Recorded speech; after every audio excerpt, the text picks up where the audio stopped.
BA प्रथम वर्ष के सभी छात्र छात्राएं भारतीय संस्कृति के मूल तत्व का अध्ययन करते हुए पिछला जो विषय टॉपिक था आपका पढ़ा संस्कार। आज हम पढ़ेंगे प्राचीन भारत में शिक्षा। प्यारे बच्चों, आज भी शिक्षा का उतना ही महत्व है जितना प्राचीन काल में था। प्राचीन काल में साधन क्या थे, क्या व्यवस्थाएं थी, किस तरह गुरुकुल में विद्यार्थी अध्ययन करते थे, आज कैसे अध्ययन करते हैं, ये सारी चीज़ें सब अंतर आप पहचानेंगे।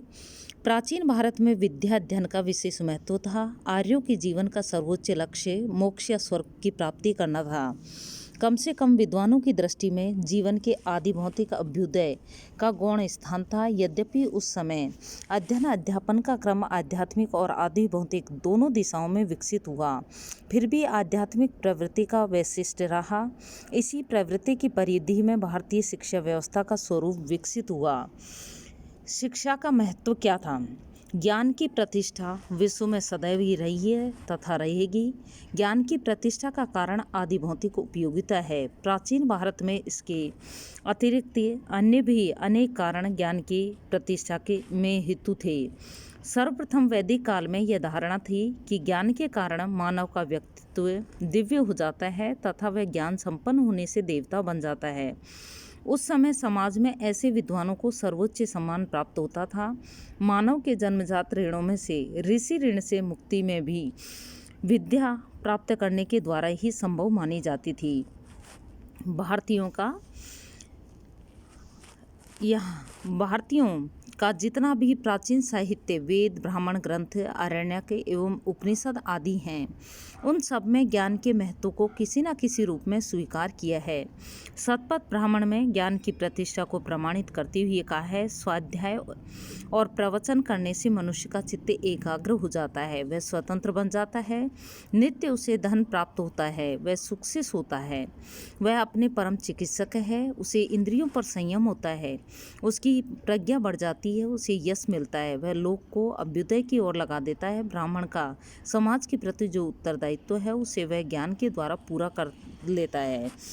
उपनिषद युग में ब्रह्म ज्ञान का सर्वाधिक महत्व था। ब्रह्म ज्ञान के द्वारा स्वयं ब्रह्म बनना, अपने कुल की ब्रह्मज्ञता की प्रतिष्ठा करना, शोक को पार करना, पाप रहित होना, अमरता तथा ग्रंथि से मुक्ति पाना संभव माना जाता था। विद्या से अमरता प्राप्त करता है और तथा उससे स्वर्ग प्राप्ति होती है, ऐसी धारणा उस समय प्रबल थी। ईशावास्य उपनिषद में विद्या के द्वारा अमृत तत्व की प्राप्ति का स्पष्ट उल्लेख किया गया है। विद्या अमृतम अश्नुते। उस समय विद्या को मुक्ति का मार्ग माना जाता था। सा विद्या या विमुक्त। प्यारे बच्चों, आज भी सच में विद्या आपकी मुक्ति का ही मार्ग है। आप सभी छात्र छात्राएं अच्छी तरह अध्ययन करें जिससे आप अच्छा कुछ कर सकें, बेहतर कुछ कर सकें, अपने स्वयं के व अपने माँ बाप के सपनों को साकार कर सकें। इसलिए अच्छे से अध्ययन करके और अपने सपनों को पूरा करें। उपनिषद काल के आगे रामायण महाभारत काल में भी ज्ञान की प्रतिष्ठा बराबर स्थित रही। महाभारत के अनुसार ब्राह्मणों में पूज्यता विद्या से ही होती थी तथा यो विद्या तपसा जन्मना व वृद्ध है स पूज्यो भवति द्विजनाम। मनु ने ब्राह्मण समाज की प्रतिष्ठा का आधार ज्ञान को ही बतलाया। मनु की दृष्टि में वही ब्राह्मण ज्येष्ठ है जो सबसे अधिक ज्ञानी है। अशिक्षित ब्राह्मण काठ के हाथी के समान अपने नाम को सार्थक नहीं करता। मनु के मतानुसार ज्ञान सभी प्राणियों का भरण पोषण करता है। बिभर्ति सर्वभूतानि वेद शास्त्रम सनातनम तस्मादेत परम मन्ये यज्जन्तोरस्य साधनम। मनु ने विद्या की प्रशंसा करते हुए विवेचन किया है कि ब्राह्मण के लिए तप, विद्या दोनों कल्याणकारी हैं। इनमें से तप के द्वारा वह पाप को नष्ट करता है और विद्या के द्वारा अमर पद प्राप्त करता है। ज्ञान के महात्म्य का वर्णन करते हुए मनु ने लिखा है, वेद शास्त्रार्थ तत्वज्ञो यत्राश्रमे वसन इह लोके तिष्ठन् स ब्रह्म भूयाय कल्पते। स्मृति काल के पश्चात पौराणिक युग एवं जैन और बौद्ध काल में भी ज्ञान की प्रतिष्ठा स्थापित रही।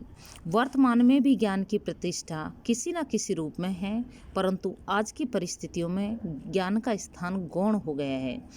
प्राचीन काल में विद्या अध्ययन केवल गौण रूप से ही धन कमाने के लिए था। विद्या के द्वारा मानव प्रधान रूप से अपने व्यक्तित्व चेतना को जागृत करने तथा अपने व्यक्तित्व का विकास करके आध्यात्मिक अभ्युदय प्राप्त करने के लिए प्रवृत्त होता था। ज्ञान प्राप्ति का चरम लक्ष्य मोक्ष प्राप्ति था।